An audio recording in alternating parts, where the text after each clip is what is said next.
ദേശീയ സമ്പാദ്യ പദ്ധതി വകുപ്പ് സംസ്ഥാനത്ത് നടപ്പിലാക്കുന്ന വളരെ സുപ്രധാനമായ പദ്ധതിയായ സ്റ്റുഡൻറ് സേവിങ് സ്കീം അഥവാ കുട്ടികളുടെ സമ്പാദ്യ പദ്ധതി, ഇതിൻ്റെ പ്രവർത്തനങ്ങളിൽ അധ്യാപകർക്കുള്ള റെക്കോർഡ് മെയിൻ്റനൻസിനെ കുറിച്ചും ഇതിൻ്റെ ഇൻട്രസ്റ്റ് കാൽക്കുലേഷനെ കുറിച്ചും ഉള്ള സംശയങ്ങൾ നിവാരണം ചെയ്യുക എന്നതാണ് ഈ വീഡിയോയുടെ ഉദ്ദേശം.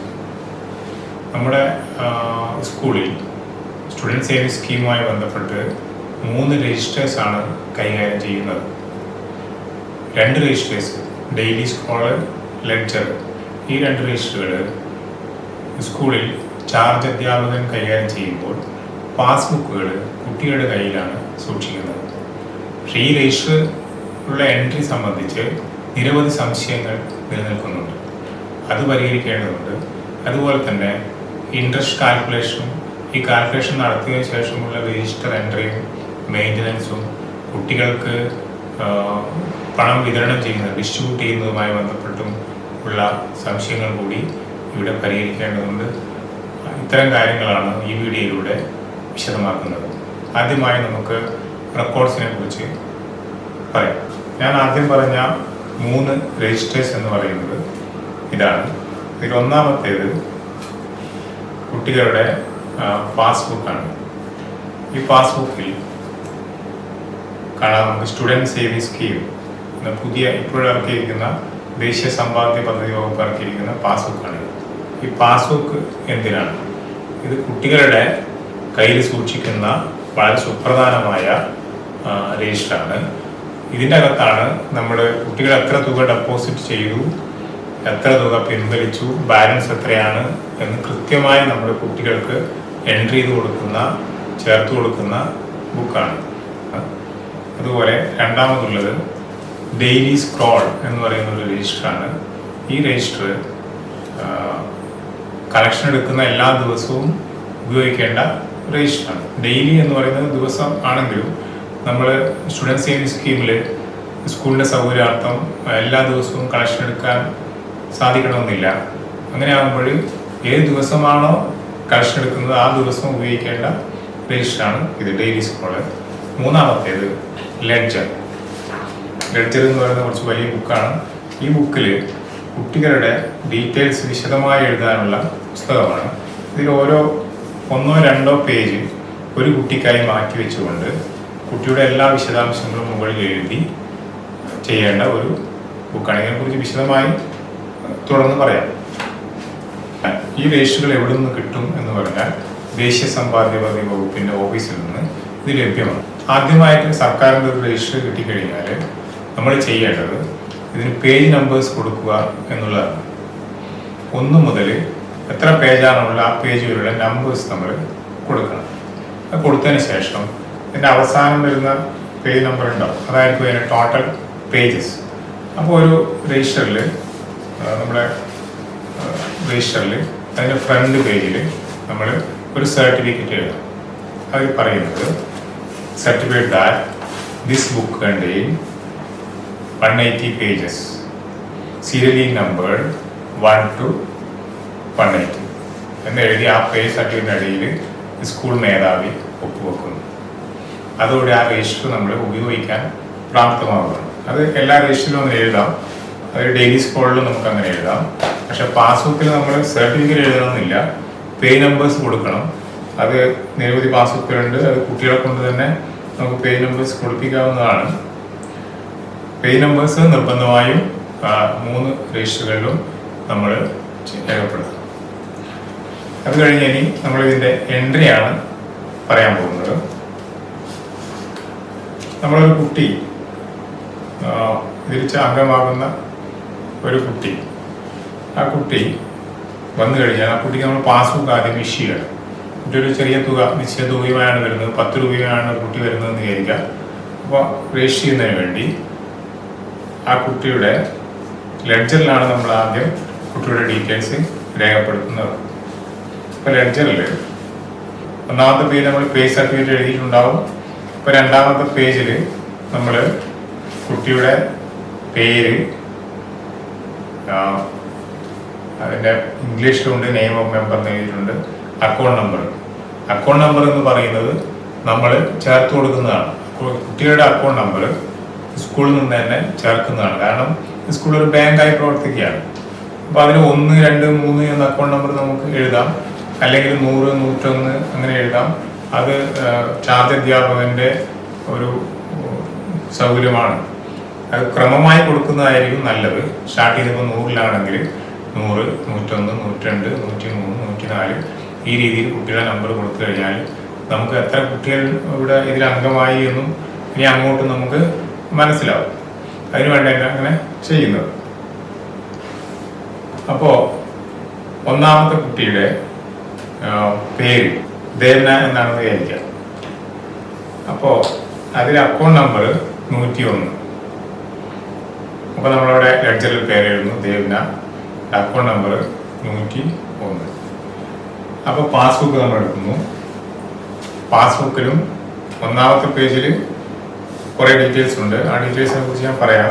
അതിന് മുമ്പ് കുട്ടിയുടെ പേര് ഇതിൻ്റെ ഫ്രണ്ടിൽ തന്നെ എഴുതാനുണ്ട്. അവിടെ കുട്ടിയുടെ പേര് എഴുതുക,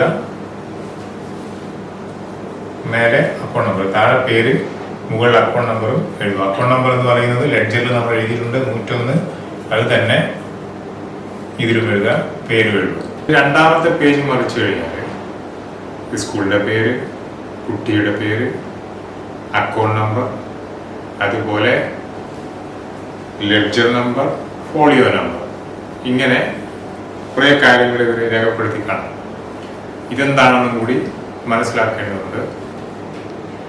ആ പാസ്ബുക്കിൽ കുട്ടി ഡെപ്പോസിറ്റ് ചെയ്തിരിക്കുന്ന തുക, ആദ്യമായി ചേർന്ന് കുട്ടി ഡെപ്പോസിറ്റ് ചെയ്യുന്ന തുക, തീയതി, നിക്ഷേപിച്ച തുക, പിൻവലിച്ച തുകയില്ല, ആദ്യമേ നിക്ഷേപിക്കുകയാണ്. ബാക്കി എന്ന് പറയുന്നത് നിക്ഷേപിച്ച തുക തന്നെ ഇവിടെ വരുന്നത്. അപ്പോൾ അധ്യാപകരുടെ ഒപ്പ്, ചാർജ് അധ്യാപകൻ അവിടെ ഒപ്പുവെക്കുക.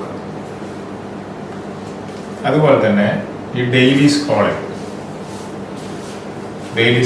നമ്മുടെ ഒന്നാമത്തെ പേജിൽ നമ്മൾ പേജ് സർട്ടിഫിക്കറ്റ് എഴുതിയിട്ടുണ്ടാവും. അപ്പോൾ അടുത്ത പേജ് എടുക്കുമ്പോൾ അതിൽ നെയിം ഓഫ് ദി സ്കൂൾ എഴുതിയിട്ടുണ്ട്. നെയിം ഓഫ് ദി സ്കൂൾ എഴുതുക, പിന്നെ ഡേറ്റ്, അന്നത്തെ തീയതി, ഏത് തീയതിയിലാണോ ഇത് സ്വീകരിക്കുന്ന ആ തീയതി എഴുതുക. അതിൻ്റെ താഴെ ബ്രോഡ് ഫോർവേഡ് എന്ന് എഴുതിയതിൻ്റെ അടിയിലായി ഈ കുട്ടിയുടെ അക്കൗണ്ട് നമ്പർ എഴുതുന്നു 101. അതിന് നേരെ കുട്ടി ഡെപ്പോസിറ്റ് ചെയ്യുന്ന തുക ഇതിനാണ് 10 രൂപ ആയി. അത്രയാണ് അവിടെ എഴുതേണ്ടത്. അത് കഴിയുന്നതോടെ ഒരു കുട്ടിയുടെ എൻട്രി നമ്മൾ പൂർത്തിയാക്കി കുട്ടിക്ക് പാസ്ബുക്ക് നൽകും. അപ്പോൾ അടുത്ത കുട്ടിയുടേത് അടുത്ത പേജിലേക്ക് നമ്മൾ പോകുന്നു. അടുത്ത പേജ്, രണ്ടാമത്തെ പേജിൽ രണ്ടാമത്തെ കുട്ടിയുടെ പേര് എഴുതുന്നു.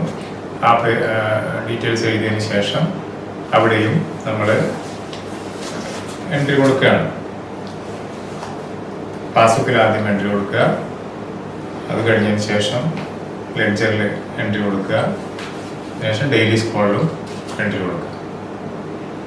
ഇത്രയും ചെയ്തതിന് ശേഷം ആ കുട്ടിക്ക് പാസ്ബുക്ക് തിരിച്ചു നൽകുന്നു. അങ്ങനെ ക്രമമായി ഡെയിലി സ്കോളിലും ലെഡ്ജറിലും പാസ്ബുക്കുകളിലും എൻട്രി വരുത്തിയതിന് ശേഷം ഡെയിലി സ്കോളിൽ അവസാനം ഇതുപോലെ ഇങ്ങനെ തുടർച്ചയായി അവർ അക്കൗണ്ട് നമ്പറും അവർ ഡെപ്പോസിറ്റ് ചെയ്ത തുകയും കാണും.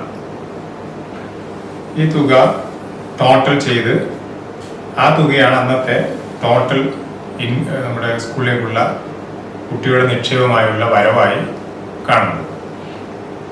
അത് നമ്മൾ ട്രഷറിയിൽ അടക്കുകയാണ് ചെയ്യുന്നത്. ഇത്രയാണ് നമ്മൾ ഡെപ്പോസിറ്റ് ചെയ്യുമ്പോൾ ശ്രദ്ധിക്കേണ്ടത്.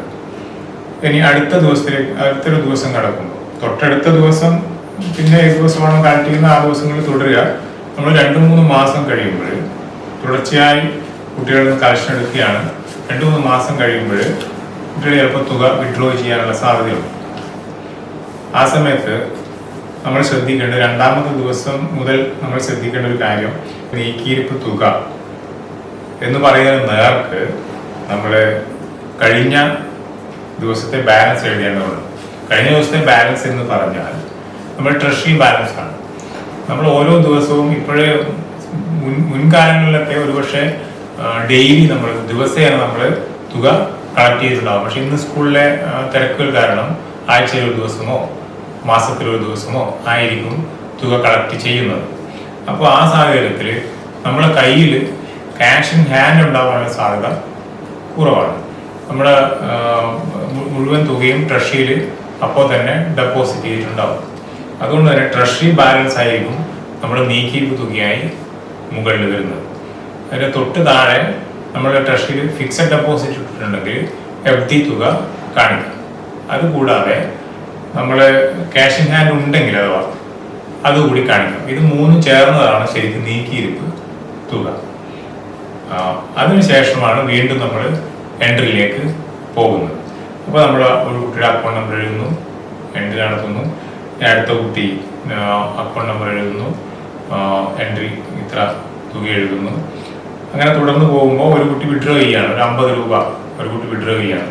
അപ്പോൾ ആ കുട്ടി അക്കൗണ്ട് നമ്പർ എഴുതുന്നു, രണ്ടാമത്തെ കോളത്തിൽ വിഡ്രോവൽ എഴുതുന്നു. വീണ്ടും കുറേ കുട്ടികൾ ഡെപ്പോസിറ്റ് ചെയ്യുന്നു. അത് കഴിഞ്ഞ് നമ്മൾ ലാസ്റ്റ് മറ്റൊരു കുട്ടി 100 രൂപ വിഡ്രോ ചെയ്യുന്നു. ആ കുട്ടിയുടെ അക്കൗണ്ട് നമ്പർ എഴുതുന്നു, രണ്ടാമത്തെ കോളത്തിൽ വിഡ്രോവൽ എഴുതുന്നു. അങ്ങനെ എഴുതിയതിന് ശേഷം നമ്മൾ ഡെപ്പോസിറ്റ് തുക ടോട്ടൽ ചെയ്യുന്നു, അതുപോലെ വിഡ്രോ തുക ടോട്ടൽ ചെയ്യുന്നു. അപ്പോൾ ഒരു ദിവസം അന്നേ ദിവസം നമ്മൾ നിക്ഷേപിച്ച തുകയുടെ ആകെ തുക മൈനസ് വിഡ്രോ ചെയ്ത പിൻവലിച്ച തുക, ആ തുകയാണ് നമുക്ക് അന്ന് കളക്ട് ചെയ്യപ്പെട്ട തുക. അപ്പോൾ ആ പൈസ നമ്മൾ ട്രഷറിയിലേക്ക് അടക്കുകയാണ് ചെയ്യുന്നത്. ഇത്രയാണ് ഒരു ദിവസത്തെ ട്രാൻസാക്ഷൻ നമ്മളൊരു സ്കൂളിൽ സ്കീം തുടർന്ന് പോകുന്ന സാഹചര്യത്തിൽ സംഭവിക്കാൻ പോകുന്നത്. പാസ്ബുക്ക് ഇഷ്യൂ ചെയ്യുന്ന അവസരത്തിലാണ് നമ്മൾ ഈ രീതിയിൽ ലെഡ്ജറിൽ ആദ്യം എൻട്രി ചെയ്തുകൊണ്ട് നമ്മൾ ചെയ്യുന്നത്. സാധാരണഗതിയിൽ ഒരു കുട്ടിക്ക് പാസ്ബുക്ക് ഇഷ്യൂ ചെയ്ത് കഴിഞ്ഞാൽ കുട്ടി പാസ്ബുക്കും പൈസയായിട്ടാണ് നമ്മുടെ മുന്നിലേക്ക് അടക്കാൻ വരുന്നത്. ആ സമയത്ത് നമ്മൾ ആദ്യം എൻട്രി ചെയ്യുന്നത് ഡെയിലി സ്ക്രോളിലാണ്. പാസ്ബുക്കിലെ അക്കൗണ്ട് നമ്പർ നോക്കി ഡെയിലി സ്ക്രോളിൽ അക്കൗണ്ട് നമ്പർ എഴുതി പൈസ എഴുതിയാണ് നമ്മൾ കളക്ഷൻ ആരംഭിക്കുന്നത്. അത് കഴിഞ്ഞാണ് മറ്റു രജിസ്റ്ററിലേക്ക് എഴുതുന്നത് എന്നുള്ളത് പ്രത്യേകം ശ്രദ്ധിക്കേണ്ട കാര്യമാണ്. അങ്ങനെ അവസാനം നമ്മൾ മാർച്ച് 31 നമ്മൾ സ്കൂളിലെ ട്രാൻസാക്ഷൻസ്, ആ വർഷത്തെ വിദ്യാഭ്യാസ വർഷത്തെ ട്രാൻസാക്ഷൻസ് അവസാനിക്കുകയാണ്. അങ്ങനെ അവസാനിച്ച് കഴിയുമ്പോൾ നമ്മൾ എന്ത് ചെയ്യണം, ഒരു വർഷത്തെ ഇൻട്രസ്റ്റ് കാൽക്കുലേറ്റ് ചെയ്ത് കുട്ടിക്ക് കൊടുക്കേണ്ടതുണ്ട്. സ്റ്റുഡൻറ് സേവിങ് സ്കീമിൽ നമ്മുടെ ചാർജ് അധ്യാപകർക്ക് ഏറ്റവും ശ്രദ്ധയോടെ ചെയ്യേണ്ട ഒരു പാർട്ടാണ് ഇൻട്രസ്റ്റ് കാൽക്കുലേഷൻ. അതായത് നമുക്ക് കുട്ടികൾക്ക് നിലവിൽ ട്രഷറി സേവിങ്സ് ബാങ്ക് ഇൻട്രസ്റ്റ് ആണ് സ്റ്റുഡൻറ് സേവിങ് സ്കീമിൽ നൽകുന്നതായി നമ്മുടെ സർക്കാർ ഉത്തരവിൽ പറയുന്നു. നിലവിൽ ട്രഷറി സേവിങ്സ് ബാങ്ക് ഇൻട്രസ്റ്റ് എന്ന് പറയുന്നത് 4%. അപ്പോൾ ട്രഷറികളിൽ നമ്മുടെ തുക നിക്ഷേപിക്കുമ്പോൾ നമുക്ക് സ്കൂളിൻ്റെ പേരിൽ ഒരു അക്കൗണ്ടാണുള്ളത്. ഈ ഒരു അക്കൗണ്ടിലേക്കാണ് എല്ലാ കുട്ടികളുടെയും തുക നമ്മൾ നിക്ഷേപിക്കുന്നത്. അതുകൊണ്ട് തന്നെ അത് ടോട്ടൽ എമൗണ്ട് ആയിട്ടാണ് വരുന്നത്. അപ്പോൾ ആ ടോട്ടൽ എമൗണ്ടിനുള്ള ഇൻട്രസ്റ്റ് ആണ് ട്രഷറിയിൽ നമ്മൾ കാൽക്കുലേറ്റ് ചെയ്യപ്പെടുന്നത്. അത് സോഫ്റ്റ്വെയർ കാൽക്കുലേറ്റ് ചെയ്യുന്നതായതുകൊണ്ട് തന്നെ അവിടെ അത് വളരെ സൗകര്യപ്രദവും കൃത്യമായി കാൽക്കുലേറ്റ് ചെയ്ത് ഡെപ്പോസിറ്റ് ചെയ്യപ്പെടുകയും ചെയ്യും. നമ്മുടെ സ്റ്റുഡൻറ് സേവിങ് സ്കീമിൻ്റെ ഭാഗമായി സ്കൂളുകളിലേക്കുള്ള ഡെപ്പോസിറ്റിൻ്റെ കലക്ഷനും അതിൻ്റെ എൻട്രിയുമായി ബന്ധപ്പെട്ട് സോഫ്റ്റ്വെയർ ഡെവലപ്മെൻറ്റിലാണ്. അത് പൂർത്തിയാകുന്നതോടുകൂടി സ്റ്റുഡൻറ് സേവിങ് സ്കീമിൽ സ്കൂളുകളിലും നമുക്ക് ഇൻട്രസ്റ്റ് കാൽക്കുലേഷൻ ഓട്ടോമാറ്റിക്കലി സോഫ്റ്റ്വെയർ വഴി ചെയ്യാൻ കഴിയും. പക്ഷേ അതുവരെ ഈ സോഫ്റ്റ്വെയർ ഡെവലപ്പ് ചെയ്ത് പൂർത്തിയാകുന്നതുവരെ നമുക്ക് ഇൻട്രസ്റ്റ് കാൽക്കുലേഷൻ ചെയ്യേണ്ടതുണ്ട്. ഈ വർഷം മാർച്ച് 31 ശേഷം സ്കൂളിൽ നിന്ന് വിട്ടുപോകുന്ന കുട്ടികൾക്ക് നമ്മൾ ഇൻട്രസ്റ്റ് കാൽക്കുലേറ്റ് ചെയ്ത് തുക പിൻവലിച്ച് നൽകേണ്ടതുണ്ട്. കൂടാതെ ഇടയ്ക്ക് വെച്ച് ഇപ്പോൾ ഒരു 2-3 മാസം ഡെപ്പോസിറ്റ് ചെയ്തതിനു ശേഷം ഒരു കുട്ടി നിർത്തിപ്പോവുകയാണ്, എനിക്കിനി തുടരാൻ താല്പര്യമില്ല എന്ന് പറഞ്ഞു പോകുമ്പോൾ ആ കുട്ടിക്ക് ക്ലോസിങ് ഇൻട്രസ്റ്റ് നമ്മൾ കാൽക്കുലേറ്റ് ചെയ്ത് കൊടുക്കേണ്ടതുണ്ട്. അതുപോലെ തന്നെ ഇനി മാർച്ച് 31 പിരിഞ്ഞു പോകാത്ത കുട്ടികളുണ്ട്. ഇപ്പം 8ാം ക്ലാസ്സിൽ നിന്ന് അതേ സ്കൂളിൽ തന്നെ 9ാം ക്ലാസ്സിൽ പഠിക്കേണ്ട കുട്ടികൾക്കായാലും മാർച്ച് 31 കഴിയുമ്പോൾ മാർച്ച് 31 വരെയുള്ള ഡെപ്പോസിറ്റ് തുകയുടെ ഇൻട്രസ്റ്റ് നമ്മൾ കാൽക്കുലേറ്റ് ചെയ്ത് അവരുടെ പാസ്ബുക്കിലും ലെഡ്ജറിലും എഴുതി ചേർക്കേണ്ടതുണ്ട്. അപ്പോൾ ഇത്രയും കാര്യങ്ങളാണ് ഇൻട്രസ്റ്റ് കാൽക്കുലേഷനായി ബന്ധപ്പെട്ട് നമ്മൾ ശ്രദ്ധിക്കേണ്ടത്. 3 തരത്തിലുള്ള വിഭാഗങ്ങളെ കുറിച്ച് ഞാൻ പറഞ്ഞു. ഒന്ന്, ഇടയ്ക്ക് വെച്ച് നിർത്തി പോകുന്ന കുട്ടി. അപ്പോൾ രണ്ട് തരത്തിൽ അങ്ങനെ പോകും. ഒന്ന്, ഒരു കുട്ടി പറയുകയാണ് എനിക്ക് 3 മാസം ഡെപ്പോസിറ്റ് ചെയ്തു. ജൂൺ മാസം നമ്മൾ സ്റ്റുഡൻറ് സേവിംഗ് സ്കീമിൽ ചേർന്നൊരു കുട്ടി ജൂലൈ, ആഗസ്റ്റ്, സെപ്റ്റംബർ ആകുമ്പോൾ എനിക്കിനി തുടരാൻ താല്പര്യമില്ല, ഉടനെ ക്ലോസ് ചെയ്ത് എൻ്റെ ബാലൻസ് തുക തിരിച്ചു തരണം എന്നൊരു കുട്ടി ആവശ്യപ്പെട്ട് കഴിഞ്ഞാൽ അതുവരെയുള്ള ക്ലോസിങ് ഇൻട്രസ്റ്റ് നമ്മൾ കാൽക്കുലേറ്റ് ചെയ്ത് കൊടുക്കും. അപ്പോൾ നിങ്ങൾക്കൊരു സംശയം ഉണ്ടാകും, വാർഷികമായിട്ടുള്ള ഇൻട്രസ്റ്റ് കണക്കാക്കുന്നത്. അപ്പോൾ എങ്ങനെയാണ് 4 മാസത്തേക്ക് ഇൻട്രസ്റ്റ് കൊടുക്കുക? വാർഷികമായിട്ടാണ് ഇൻട്രസ്റ്റ് കണക്കാക്കുന്നതെങ്കിലും ഒരു കുട്ടി ഒഴിവാക്കി പോകുമ്പോൾ ആ മാസം വരെയുള്ള 4 മാസമാണ് 4 മാസം, 5 മാസമാണ് 5 മാസത്തേക്കുള്ള ക്ലോസിങ് ഇൻട്രസ്റ്റ് കാൽക്കുലേറ്റ് ചെയ്ത് നമ്മൾ കൊടുക്കേണ്ടതുണ്ട്. ആ ഇൻട്രസ്റ്റ് തുക ട്രഷറിയിൽ പിന്നീട് ക്രെഡിറ്റ് ആയിക്കൊള്ളും. അതിൽ നമ്മൾ ആശങ്കപ്പെടേണ്ട കാര്യമില്ല. അതുപോലെ തന്നെ വേറൊരു സാഹചര്യമുണ്ട്. ഒരു കുട്ടി 3-4 മാസം കഴിയുമ്പോൾ സ്കൂളിൽ നിന്ന് തന്നെ TC വാങ്ങിച്ച് വേറെ സ്കൂളിലേക്ക് പോകും. ആ ഒരു സാഹചര്യത്തിലും നമ്മൾ ഇതുപോലെ ഇൻട്രസ്റ്റ് കാൽക്കുലേറ്റ് ചെയ്ത് കുട്ടിയുടെ അക്കൗണ്ട് ക്ലോസ് ചെയ്ത് കൊടുക്കേണ്ടി വരും. ഒരു സ്കൂളിൽ നിന്ന് വേറെ സ്കൂളിലേക്ക് ട്രാൻസ്ഫർ ആയി പോകുന്ന കുട്ടിയുടെ അക്കൗണ്ട് ട്രാൻസ്ഫർ ചെയ്യാനുള്ള പ്രൊവിഷൻ നിലവിലില്ല. അതുകൊണ്ട് തന്നെ നമ്മൾ ക്ലോസ് ചെയ്ത് ഇൻട്രസ്റ്റ് കാൽക്കുലേറ്റ് ചെയ്ത് കൊടുക്കേണ്ടതുണ്ട്. രണ്ടാമത്തെ വിഭാഗം എന്ന് പറയുന്നത് മാർച്ച് 31 അക്കാഡമിക് ഇയർ കഴിഞ്ഞതിന് ശേഷം 10ാം ക്ലാസ്സിൽ നിന്നോ അല്ലെങ്കിൽ 7ാം ക്ലാസ്സിൽ നിന്ന് 8ലേക്ക് മാറുമ്പോഴോ സ്കൂൾ വിട്ടു പോകുന്ന കുട്ടികളുണ്ട്. LP സ്കൂളിൽ നിന്ന് UP സ്കൂളിലേക്ക് പോകുന്ന കുട്ടികളുണ്ടാവും, UP നിന്ന് ഹൈസ്കൂളിലേക്ക് പോകുന്ന കുട്ടികളുണ്ടാവും, ഇനി ഹൈസ്കൂളിൽ നിന്ന് +2 പോകുന്ന കുട്ടികളുണ്ടാവും. ഇത്തരം കുട്ടികൾക്ക് നമ്മൾ മാർച്ച് 31 ശേഷം ടോട്ടൽ തുക വിഡ്രോ ചെയ്ത് ക്ലോസ് ചെയ്ത് ഇൻട്രസ്റ്റ് കാൽക്കുലേറ്റ് ചെയ്ത് കൊടുക്കേണ്ടതുണ്ട്. മൂന്നാമത്തെ വിഭാഗം എന്ന് പറയുന്നത് അത് സ്കൂളിൽ തന്നെ തുടരുന്നവരാണ്. ഇപ്പോൾ 8ാം ക്ലാസ്സിൽ പഠിക്കുന്ന കുട്ടിയാണെങ്കിൽ 9ാം ക്ലാസ്സിലും 10ാം ക്ലാസ്സിലും ആ സ്കൂളിൽ തന്നെ ആയിരിക്കും. അങ്ങനെയുള്ള കുട്ടികൾക്ക് നമ്മൾ മാർച്ച് 31 ശേഷം ഇൻട്രസ്റ്റ് കാൽക്കുലേറ്റ് ചെയ്ത് അവരെ അക്കൗണ്ടിൽ ചേർത്ത് കൊടുക്കേണ്ടതുണ്ട്. കാരണം ഇത് നമ്മൾ കോമ്പൗണ്ട് ഇൻട്രസ്റ്റിംഗ് ആണ്. അപ്പോൾ അവർ ചേർത്ത് കൊടുത്തതിന് ശേഷം പിന്നെ അടുത്ത വർഷമാണ് നമ്മൾ കാൽക്കുലേറ്റ് ചെയ്യുന്നത്. അപ്പോൾ ആ മെത്തേഡാണ് ഞാനിവിടെ വിവരിക്കാൻ പോകുന്നത്. അതിൽ കുറേ സംശയങ്ങൾ നമ്മൾ ചെയ്യുന്ന സമയത്തുണ്ടാവും. ആ സംശയങ്ങൾ പല ഭാഗത്തുനിന്ന് അധ്യാപകർ ഉന്നയിച്ച സംശയങ്ങളെ ക്രോഡീകരിച്ചു കൊണ്ടുള്ള വിശദാംശങ്ങളാണ് ഇതിൽ ഉൾപ്പെടുത്തുന്നത്. അത് ആദ്യം നമ്മൾ ഇൻട്രസ്റ്റ് കാൽക്കുലേഷനെ കുറിച്ച് പറയാം. അത് കഴിഞ്ഞ് രജിസ്റ്ററിൽ എങ്ങനെയാണ് എൻട്രി ചെയ്യുന്നത്, എങ്ങനെയാണ് അത് തുടർന്ന് കൊണ്ടുപോകുന്നത്, എങ്ങനെയാണ് കുട്ടികൾക്ക് തിരിച്ചു കൊടുക്കുന്നത്, ഇത്തരം കാര്യങ്ങൾ വിശദമാക്കാം. നിലവിൽ നമുക്ക് കുട്ടികൾക്ക് നൽകാൻ കഴിയുന്ന ഇൻട്രസ്റ്റ് എന്ന് പറയുന്നത് 4% വാർഷിക പലിശയാണ്. ആ 4% വാർഷിക പലിശ കണക്കാക്കുന്നതിന് നമ്മൾ ഉപയോഗിക്കുന്ന മെത്തേഡ് എന്ന് പറയുന്നത് ഈ കാൽക്കുലേഷൻ മന്ത്ലി 12 മാസമായി തിരിച്ചുകൊണ്ട് ഈ 4% ഡിവൈഡ് ചെയ്ത് കാൽക്കുലേറ്റ് ചെയ്യുകയാണ് ചെയ്യുന്നത്. അത് ഡെപ്പോസിറ്റിലുള്ള വേരിയേഷൻ ഓരോ കുട്ടികൾക്കും വ്യത്യസ്തമായതുകൊണ്ട് അത് ഒരു ആക്ച്വലായിട്ട് കിട്ടുന്നതിന് വേണ്ടിയാണ് അങ്ങനെ ഒരു കാൽക്കുലേഷൻ അറേഞ്ച് ചെയ്തിരിക്കുന്നത്. അതിനുവേണ്ടിയുള്ള എക്സൽ ഷീറ്റാണ് നമ്മൾ അറേഞ്ച് ചെയ്തിട്ടുള്ളത്. അപ്പോൾ അത് ഒരു ഉദാഹരണ സഹിതം ഈ കാൽക്കുലേഷൻ നമുക്ക് ഇവിടെ കാണിക്കാം. ഈ എക്സൽ ഷീറ്റ് നോക്കുക. ഇതിൽ മന്ത് കൊടുത്തിട്ടുണ്ട്, 12 മാസങ്ങൾ കൊടുത്തിട്ടുണ്ട്. പിന്നെ നെക്സ്റ്റ് കോളം കൊടുത്തിരിക്കുന്നത് closing balance at the end of the month. നമ്മൾ കാൽക്കുലേഷൻ എടുക്കുന്നത് ശരിക്കും മാസ അവസാനം എത്ര ബാലൻസാണ്, ഓരോ മാസം അവസാനം എത്ര ബാലൻസാണോ അതാണ് നമ്മൾ ഈ മാസത്തിന് നേരെ എൻട്രി ചെയ്ത് കൊടുക്കുന്നത്. അങ്ങനെയാണ് നമ്മൾ ജനറേറ്റ് ചെയ്യുന്നത്. അതായത് അവസാനത്തെ 31, 30 ആ മാസം വരുന്ന ദിവസങ്ങളിലെ ബാലൻസാണ് നമ്മൾ മാക്സിമം ആക്യുറേറ്റ് ചെയ്യാൻ വേണ്ടി ആ ബാലൻസ് എടുത്താണ് നമ്മൾ ഇൻട്രസ്റ്റ് കാൽക്കുലേറ്റ് ചെയ്യുന്നത്. അപ്പോൾ അതിനിടയിലുള്ള ട്രാൻസാക്ഷൻസ് പ്രസക്തിയില്ല. ഒരു മാസം അതിനിടയിൽ ഇപ്പം ചില ആഴ്ചക്ക് കളക്ഷൻ എടുക്കുന്ന സ്കൂളുകളുണ്ട്. അങ്ങനെയുള്ള സ്കൂളുകളിലാകുമ്പോൾ വിഡ്രോവലും ഡെപ്പോസിറ്റും ഒക്കെ അതിനിടയിൽ വരും. പക്ഷെ എങ്ങനെയായാലും ആ മാസം അവസാനം വരുന്ന ആ ടോട്ടൽ ബാലൻസിനാണ് നമ്മൾ ഇൻട്രസ്റ്റ് ഇവിടെ കാൽക്കുലേറ്റ് ചെയ്യുന്നത്. മൂന്നാമത്തെ കോളം നോക്കുക. അവിടെയാണ് ഈ ഇൻട്രസ്റ്റിൻ്റെ പോർഷൻസ് ഇങ്ങനെ കൊടുത്തിരിക്കുന്നത്. ഏപ്രിൽ 0.33%, മെയ്യിൽ 0.33%, ജൂണിൽ 0.34%, ജൂലൈയിൽ 0.33%, ഓഗസ്റ്റ് 0.33%, സെപ്റ്റംബർ 0.34%, ഇങ്ങനെ സോൺ. അതിൽ നോക്കേണ്ടത് ഓരോ ക്വാർട്ടറിലും നമ്മളൊരു 0.34% ഇട്ട് കൊടുത്തിട്ടുണ്ട്.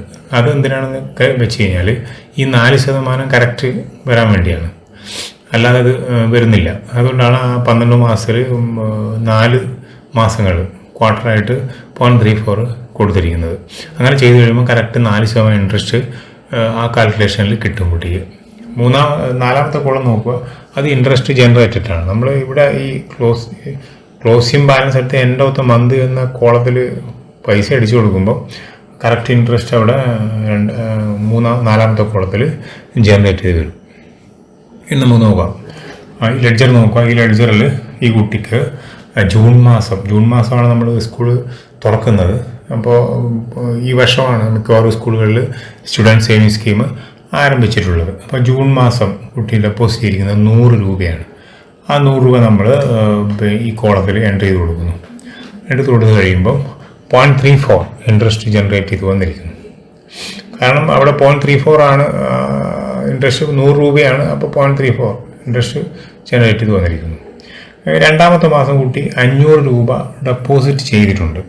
അങ്ങനെ ചെയ്യുമ്പോൾ അതിൻ്റെ ആ കുട്ടിയുടെ ടോട്ടൽ ബാലൻസ് ചേഞ്ച് ചെയ്യാണ്. അത് കഴിഞ്ഞ മാസത്തെ 100 രൂപയും ജൂലൈ മാസം ഡെപ്പോസിറ്റ് ചെയ്ത 500 രൂപയും ചേർന്ന് അത് 600 രൂപയായി മാറുന്നു. അപ്പോൾ ജൂലൈ മാസം അവസാനം കുട്ടിയുടെ ബാലൻസ് 600 രൂപയാണ്. അതുകൊണ്ട് ജൂലൈ മാസത്തെ കോളത്തിൽ നമ്മൾ 600 എന്ന് ടൈപ്പ് ചെയ്ത് കൊടുക്കുന്നു. അപ്പോൾ അവിടെ ഇൻട്രസ്റ്റ് ജനറേറ്റ് ചെയ്ത് വന്നിരിക്കുന്നത് 1.98. പിന്നെ ഓഗസ്റ്റ് മാസം കുട്ടി 200 രൂപ ഡെപ്പോസിറ്റ് ചെയ്യുന്നു. അപ്പോൾ ബാലൻസ് ഓഗസ്റ്റ് മാസം അവസാനം ബാലൻസ് 800 രൂപ. ആ 800 രൂപ ടൈപ്പ് ചെയ്ത് കൊടുക്കുന്നു. അപ്പോൾ 2.64 ജനറേറ്റ് ചെയ്തു ആ മാസത്തെ ഇൻട്രസ്റ്റ്. സെപ്റ്റംബറിൽ 800 രൂപ, കാരണം കുട്ടി ഡെപ്പോസിറ്റ് ഒന്നും ചെയ്യുന്നില്ല, അതുകൊണ്ടാണ് സെപ്റ്റംബർ മാസം ഡെപ്പോസിറ്റ് ഇല്ല.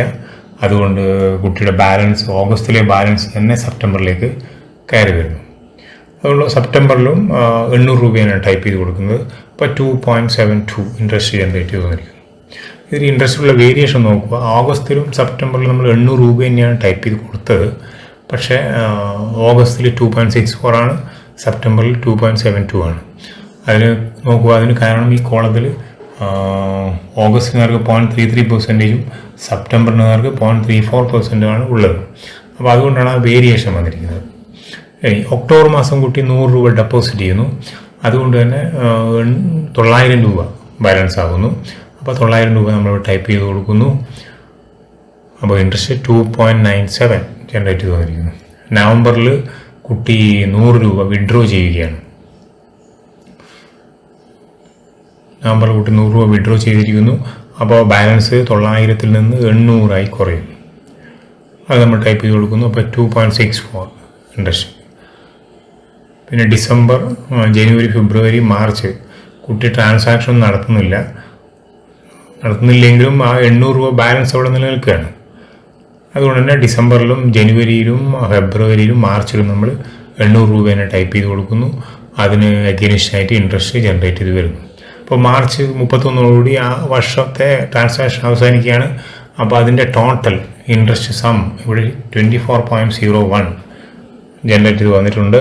അത് നമ്മുടെ ലോവർ റൗണ്ടിയാണ്. കാരണം 5.50 താഴെയുള്ള ലോവർ റൗണ്ടും മേലുള്ള അപ്പർ റൗണ്ടുമാണ് ഇതിൽ ചെയ്തിരിക്കുന്നത്.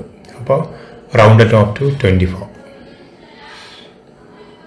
ക്ലോസിംഗ് ബാലൻസ് ആസ് ഓൺ 31 800 രൂപയാണ് മാർച്ചിൽ 31 കുട്ടിയുടെ balance. Closing balance interest generated interest നമ്മൾ കാൽക്കുലേറ്റ് ചെയ്തിട്ടുണ്ട് 24. അപ്പോൾ opening balance as on April 1 opening balance എന്ന് പറയുന്നത് 824. ഇനി നോക്കുക, ആ കുട്ടി ഇപ്പോൾ ഈ വർഷം കുട്ടി 10ാം ക്ലാസ് കഴിഞ്ഞ് പോകുന്ന കുട്ടിയാണെങ്കിൽ ആ കുട്ടിക്ക് ആ എമൗണ്ട് നമ്മൾ ക്ലോസ് ചെയ്ത് കൊടുക്കുന്നു 824 രൂപ. അപ്പോൾ ക്ലോസ് ചെയ്ത് കൊടുക്കുമ്പോൾ നമ്മൾ അതിലെന്താ വേണ്ടതെന്ന് വെച്ചാൽ ലെഡ്ജറിലാണ് നമ്മൾ ഈ എൻട്രി ആദ്യം വരുത്തുന്നത്.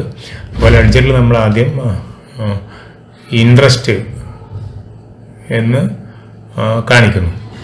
ഇൻട്രസ്റ്റ് എന്ന് എഴുതിയതിന് ശേഷം നമ്മൾ സാധാരണ ഒരു ട്രാൻസാക്ഷൻ നടത്തുമ്പോൾ എഴുതുന്ന കോളത്തിൽ 24 എന്ന് എഴുതുന്നു.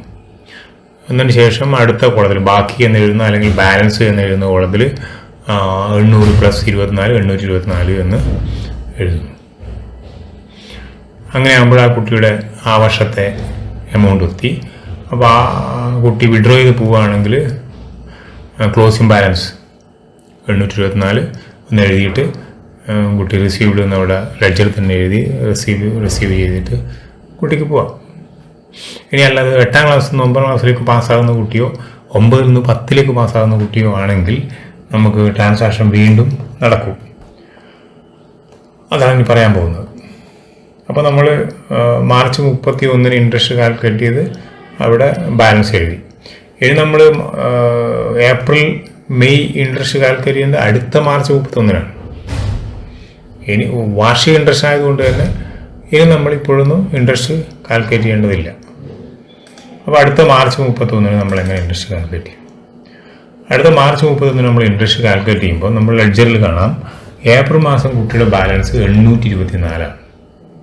നമ്മളത് ടൈപ്പ് ചെയ്ത് കൊടുക്കുന്നു. മെയ് മാസം കുട്ടിയുടെ ബാലൻസ് 824 തന്നെ. കാരണം ഏപ്രിലും മെയിലും ട്രാൻസാക്ഷൻ ഇല്ല, സ്കൂൾ ഓപ്പൺ ആയിട്ടില്ല. ജൂണിലാണ് സ്കൂൾ ഓപ്പൺ ആവുന്നത്. ജൂണിൽ സ്കൂൾ ഓപ്പൺ ആയ സമയത്ത് കുട്ടി 200 രൂപ ഡെപ്പോസിറ്റ് ചെയ്യുന്നു. അപ്പോൾ കുട്ടിയുടെ ബാലൻസ് 1024 അപ്പോൾ അതാണ് നമ്മൾ ജൂണിൽ ടൈപ്പ് ചെയ്ത് കൊടുക്കുന്നത്. അപ്പോൾ ഇൻട്രസ്റ്റ് ഇവിടെ ജനറേറ്റ് ചെയ്തിട്ടുണ്ട് 3.48. ജൂലൈയിൽ കുട്ടി വീണ്ടും 200 രൂപ ഡെപ്പോസിറ്റ് ചെയ്യാണ്. അപ്പോൾ കുട്ടിയുടെ ബാലൻസ് 1224, 4.04 വരുന്നു. ഓഗസ്റ്റിൽ കുട്ടി 500 രൂപ ഡെപ്പോസിറ്റ് ചെയ്തിട്ടുണ്ട്. അതുകൊണ്ട് തന്നെ ബാലൻസ് 1724 അത് ടൈപ്പ് ചെയ്ത് കൊടുക്കുന്നു. 5.69 ഇൻട്രസ്റ്റ്. സെപ്റ്റംബറിൽ കുട്ടി 300 രൂപ ഡെപ്പോസിറ്റ് ചെയ്തിട്ടുണ്ട്. അപ്പോൾ 2024 ബാലൻസ് വരുന്നു. അത് ടൈപ്പ് ചെയ്ത് കൊടുക്കുന്നു. അപ്പോൾ 6.88. ഇനി ഒക്ടോബറിലും നവംബറിലും ഡിസംബറിലും ട്രാൻസാക്ഷൻസ് ഒന്നുമില്ല. കുട്ടിയൊന്നും ഡെപ്പോസിറ്റോ വിഡ്രോയോ ചെയ്തിട്ടില്ല. അപ്പോൾ ആ മാസവും ഇതേ ബാലൻസ് തന്നെ ടൈപ്പ് ചെയ്ത് കൊടുക്കുകയാണ്. 2024 എന്ന് 3 മാസവും ടൈപ്പ് ചെയ്ത് കൊടുക്കുകയാണ്. അതിൽ നമുക്ക് ഇൻട്രസ്റ്റ് ജനറേറ്റ് ചെയ്ത് വന്നിട്ട് കാണാം. അതായത് ജനുവരിയിൽ കുട്ടി 500 രൂപ വിഡ്രോ ചെയ്യുന്നു. അതുകൊണ്ട് തന്നെ 500 രൂപയിൽ കുറവ് വരികയാണ്. അപ്പോൾ 1524 ബാലൻസ് വരുന്നു. അപ്പോൾ അതാണ് നമ്മൾ ടൈപ്പ് ചെയ്ത് കൊടുക്കുന്നത്. ഫെബ്രുവരിയും മാർച്ചും ട്രാൻസാക്ഷൻ ഇല്ല. അപ്പോൾ അതേ എമൗണ്ട് ടൈപ്പ് ചെയ്ത് കൊടുക്കുന്നു. അപ്പോൾ നിലവിൽ നമ്മൾ എൻട്രി ചെയ്തതിന് കണക്കായിട്ട് അഗെയിൻസ്റ്റ് ആയിട്ട് ഇൻട്രസ്റ്റ് ജനറേറ്റ് ചെയ്ത് വന്നിട്ട് കാണാം. അപ്പോൾ ഇൻട്രസ്റ്റ് സമ്മ് 61.01, റൗണ്ടഡ് ഓഫ് 61. അപ്പോൾ closing balance as on March 31 1524. Total interest generated during the financial year 61. Opening balance as on April 1 1585. അപ്പോൾ ആ വർഷം ആ കുട്ടി സ്കൂൾ വിട്ട് പോവുകയാണെങ്കിൽ 1585 രൂപ ആ കുട്ടിക്ക് കൊടുക്കണം. അല്ലാതെ വീണ്ടും തുടരുകയാണെങ്കിൽ ഏപ്രിൽ മാസത്തെ ബാലൻസ് ആയിട്ട് ഈ 1585 വരിക. ഏപ്രിലും മെയിലും ട്രാൻസാക്ഷൻ ഇല്ല. വീണ്ടും അടുത്ത വർഷം വീണ്ടും ജൂണിൽ വീണ്ടും ട്രാൻസാക്ഷൻ നടക്കുമ്പോൾ ഇതേപോലെ നമ്മൾ കാൽക്കുലേഷൻ വരും. ഇങ്ങനെയാണ് ഇൻട്രസ്റ്റ് കാൽക്കുലേറ്റ് ചെയ്യുന്നത്. വാർഷിക ഇൻട്രസ്റ്റ് ആണ് നമ്മൾ കണക്കാക്കുന്നതെങ്കിലും ചില കുട്ടികൾ 2-3 മാസം ഡെപ്പോസിറ്റ് ചെയ്തതിന് ശേഷം ഒരു പക്ഷേ നമ്മൾ കുട്ടി ട്രാൻസാക്ഷൻ അവസാനിപ്പിക്കാം, എനിക്ക് എൻ്റെ പൈസ വേണം, അങ്ങനെ ചെയ്യുമ്പോൾ അതിനുള്ള അവകാശം കുട്ടിക്കുണ്ട്. അപ്പോൾ നമ്മൾ SB ക്ലോസ് ചെയ്ത് കൊടുക്കുകയാണ്. അതുപോലെ TC വാങ്ങി പോവുകയാണ്. 3 മാസം ആ സ്കൂളിൽ പഠിച്ചതിന് ശേഷം കുട്ടി TC വാങ്ങി വേറെ സ്കൂളിലേക്ക് പോകുമ്പോഴും നമ്മളിത് ക്ലോസ് ചെയ്ത് കൊടുക്കണം. അങ്ങനെ ക്ലോസ് ചെയ്യുമ്പോൾ അത് ക്ലോസിങ് ഇൻട്രസ്റ്റ് കണക്കാക്കി കൊടുക്കേണ്ടി വരും. അത് വാർഷിക ഇൻട്രസ്റ്റ് അല്ല നമ്മൾ കണക്കാക്കുന്നത്. ഇപ്പോൾ 2-3 മാസത്തേക്ക് മാത്രം ട്രാൻസാക്ഷൻ നടന്ന് ക്ലോസ് ചെയ്ത് പോവുകയാണ്. അങ്ങനെ ചെയ്യുമ്പോൾ എങ്ങനെ വരുന്നു എന്ന് നോക്കാം. ഇപ്പോൾ കുട്ടി ജൂൺ മാസമാണ് സ്റ്റുഡൻറ്റ് സേവിങ് സ്കീമിൽ ചേർന്നത്. അപ്പോൾ ഓഗസ്റ്റ് മാസം വരെ ട്രാൻസാക്ഷൻ നടത്തി, ജൂൺ, ജൂലൈ, ഓഗസ്റ്റ്. അത് സെപ്റ്റംബർ മാസം കുട്ടി ക്ലോസ് ചെയ്യാണ്. അങ്ങനെയാകുമ്പോൾ നമ്മൾ ജൂൺ മാസം 100 രൂപയാണ് കുട്ടി ഡെപ്പോസിറ്റ് ചെയ്തത്. ലെഡ്ജറിൽ നോക്കുക. അങ്ങനെയാകുമ്പോൾ 100 രൂപ ബാലൻസ് കാണും. ആ 100 രൂപ നമ്മൾ ടൈപ്പ് ചെയ്ത് കൊടുക്കുന്നു. അപ്പോൾ 0.34 ഇൻട്രസ്റ്റ് വരുന്നു. ജൂലൈ മാസം കുട്ടി 300 രൂപ ഡെപ്പോസിറ്റ് ചെയ്തിട്ടുണ്ട്. അപ്പോൾ ജൂലൈ മാസം അവസാനത്തെ ബാലൻസ് എന്ന് പറയുന്നത് 300 + 100, ജൂണിലെ 100 കൂട്ടിയിട്ട് 400 രൂപയാണ്. ആ 400 രൂപ നമ്മൾ ടൈപ്പ് ചെയ്ത് കൊടുക്കുന്നു. 1.32 ഇൻട്രസ്റ്റ് വരുന്നു. ഓഗസ്റ്റ് മാസം കുട്ടി ഡെപ്പോസിറ്റ് ഒന്നും ചെയ്തിട്ടില്ല. അപ്പോൾ അതുകൊണ്ട് 400 രൂപ തന്നെയാണ് ബാലൻസ്. അപ്പോൾ 400 രൂപ ടൈപ്പ് ചെയ്ത് കൊടുക്കുന്നു. 1.32 വരുന്നു. സെപ്റ്റംബറിലാണ് കുട്ടി പറയുന്നത് എനിക്ക് ക്ലോസ് ചെയ്യണമെന്ന്. അപ്പോൾ സെപ്റ്റംബറിൽ കുട്ടി ക്ലോസ് ചെയ്യാൻ പോവുകയാണ്. അപ്പോൾ നമ്മൾ ഈ 3 മാസത്തെ എമൗണ്ട് മാത്രമേ ടൈപ്പ് ചെയ്ത് കൊടുക്കേണ്ടൂ. അപ്പോൾ ഇൻട്രസ്റ്റ് സമ്മ് വന്നിട്ടുണ്ട് 2.98. അത് റൗണ്ട് ചെയ്തിട്ട് 3 രൂപ, 3 രൂപീസ്, 3 രൂപയാണ് കുട്ടിക്ക് ഇൻട്രസ്റ്റ്. അപ്പോൾ കുട്ടിക്ക് പൈസ ക്ലോസ് ചെയ്ത് കൊടുക്കുമ്പോൾ 400 രൂപയും 3 ചേർത്ത് 403 രൂപയാണ് കുട്ടിക്ക് ക്ലോസിങ് എമൗണ്ടായിട്ട് കൊടുക്കുന്നത്. അതായത് കുട്ടി ഇങ്ങനെ നിർത്തി പോകുമ്പോൾ 403 രൂപ നമ്മൾ കുട്ടിക്ക് കൊടുക്കുകയാണ് ചെയ്യുന്നത്. ഇങ്ങനെയാണ് ഏതെങ്കിലും കുട്ടി ഇടക്ക് വെച്ച് ഈ ട്രാൻസാക്ഷൻ അല്ലെങ്കിൽ ഈ സ്റ്റുഡൻറ്റ് സേവിങ് സ്കീമിലെ അംഗത്വം അവസാനിപ്പിക്കുന്നുണ്ടെങ്കിൽ ക്ലോസ് ചെയ്ത് കൊടുക്കുന്നത്.